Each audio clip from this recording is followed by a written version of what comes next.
Good morning. My name is Nicholas Marcus Thompson. I am the Executive Director of the Black Class Action Secretariat, which is a nonprofit organization that is supported here today by the Coalition Against Workplace Discrimination. And that includes members, Public Service Alliance of Canada, the Union of National Employees, and we're also supported here today by the Michael Jean Foundation, who is led by its executive director, Ed Matmoana.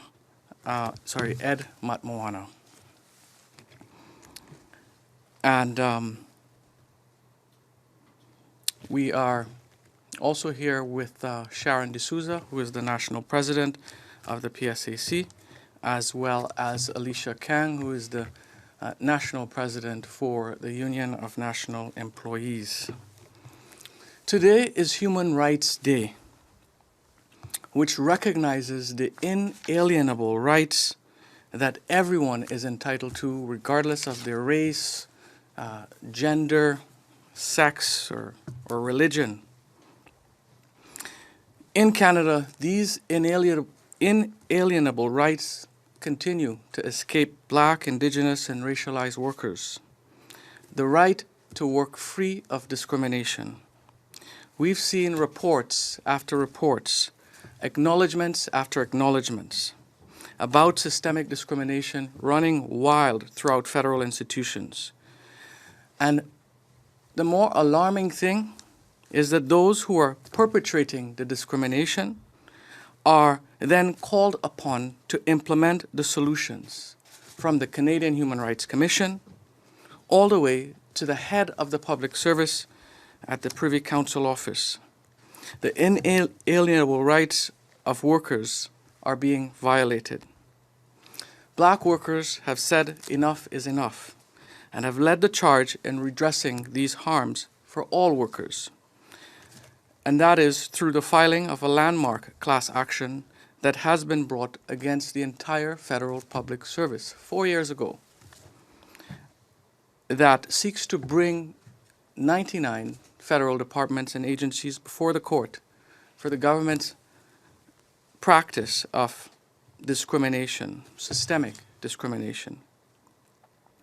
This case seeks comprehensive measures to dismantle systemic discrimination through legislative and policy changes. And the government has acknowledged this over and over. And what is very disturbing is that in court, it says there's no systemic discrimination. So in the public, it's telling the Canadian public that systemic discrimination exists in all of our institutions, and we're working hard to address it, yet it's telling our courts that there's no systemic discrimination. Today we're here on Parliament Hill representing over 35,000 Canadians who have signed a petition calling on the government to take decisive steps to address these harms that their taxpayers' dollars is essentially funding. So our first call to action is for Canada to fulfill its commitment to establish a designated group under the Employment Equity Act for Black Canadians to ensure proportional representation. Almost 1 year ago, the Minister of Labour, Seamus O'Regan, made a commitment on behalf of the government to bring this legislation to recognize Black people in the Employment Equity Act, among other groups and recommendations. So it's been over a year, and this government has failed to implement its commitment to recognize Black people and others in the Employment Equity Act. And this call to action is not by one single group, it's by many groups. I have here with me the Halifax Declaration, which was created by Black communities across Canada, led by the Michael Jean Foundation. And this call to action is critical for our community, critical in addressing the underrepresentation of Black people, not just in public services, but across Canadian life. So we need the government to bring these amendments to the Parliament in the current session, especially as we are likely to, an election is imminent, and all these proposed changes and benefits may be lost. So this call to action is critical for our community, and we are calling on the government to bring these amendments. Secondly, we are calling on the government to fulfill its commitment in establishing a Black Equity Commission. We've been told that this is something that the government would move on, and to date, the government has not fulfilled that.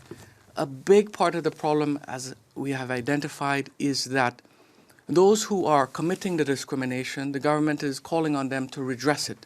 So we are calling for an arm's length mechanism to be able to police the federal public service and federally regulated workspaces, to be able to hold these institutions accountable and demand that they implement certain processes, to oversee that the implementation of these processes, because the public service has clearly demonstrated that it is incapable of addressing the harm that it has caused to workers.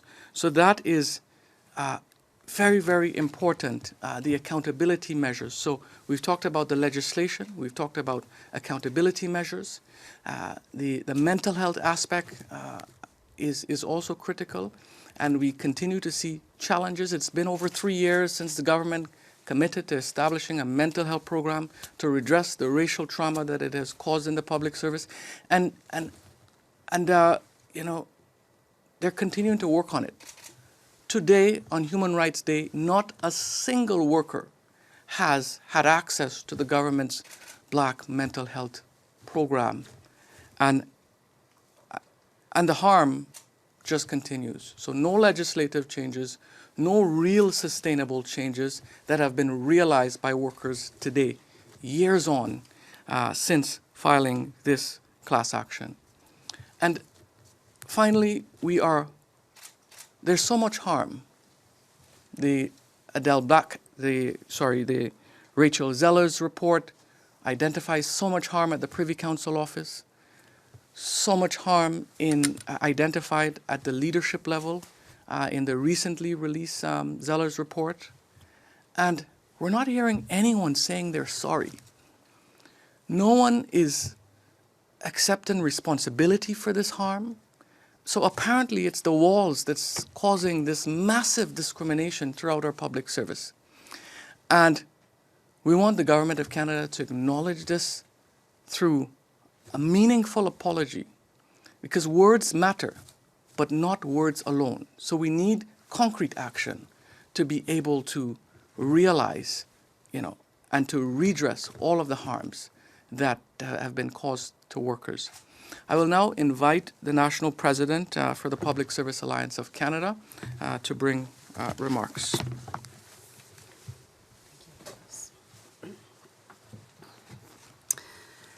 Thank you, Nicholas. Hello, everyone. Bonjour tout le monde.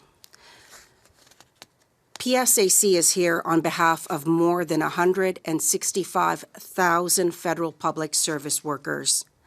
I want to express our deep disappointment with the government's chosen path to delay and deny justice to our members and all Black public service workers. The government has spent 3 weeks in court gaslighting Black workers, questioning the validity and truth of their lived experiences, even though, by their own admission, there is rampant anti-Black racism in the federal public service. If Prime Minister Trudeau knows that it's true, then why is he spending over $10 million in taxpayer money delaying justice? Why continue to fight your own employees in court when you know systemic racism persists in Canada's institutions? We're here in support of the Black Class Action Secretariats. They deliver a petition with over 34,000 signatories. The petition outlines real actions the federal government can take right now to change the Employment Equity Act. These changes would address a toxic workplace culture where stereotyping, microaggressions, and racial slurs are normalized, where Indigenous, racialized, and especially Black employees are shut out of career advancing opportunities, struck in positions they are overqualified for, and clustered in temporary and lower level jobs compared to their white colleagues. This is unacceptable. Everyone should feel safe, supported, and valued in their workplace. Everyone should work in an environment free from racism and discrimination. PSAC has spent years fighting for the Employment Equity Act to be amended because it has failed the very equity-seeking groups it seeks to protect. It's time for the government to implement the changes outlined by the Employment Equity Task Force. A year ago, it concluded, including appointing a Black Equity Commissioner and adding Black people as an equity group, an employment equity group. We also demand that the Black Class Action be settled immediately. Stop wasting taxpayers' money. Stop wasting Black federal public service workers' time. Stop denying your employees justice. Just stop. Enough is enough. Our members do not want the government's empty promises. What Black, Indigenous, Asian, and all racialized workers want, what they deserve, is an employer that finally takes responsibility for its failures and makes things right. Thank you. Thank you very much, Sharon. I'd now like to invite Alisha Kang, President of the Union of National Employees, to share brief remarks. Merci Nicolas, merci Sharon de vos mots ce matin. Je pense que c'est important de se rappeler que pendant les 4 ans qu'on se bat contre le gouvernement, il y a les employés qui ont continué à arriver au travail le matin puis subi la discrimination jour et jour pendant ces 4 ans. Je suis tannée des mots. Je veux de l'action aujourd'hui. Puis c'est juste ça que je veux dire parce que ça fait 4 ans qu'on attend pour de l'action. Puis aujourd'hui, c'est la journée que je demande de l'action aujourd'hui. Merci.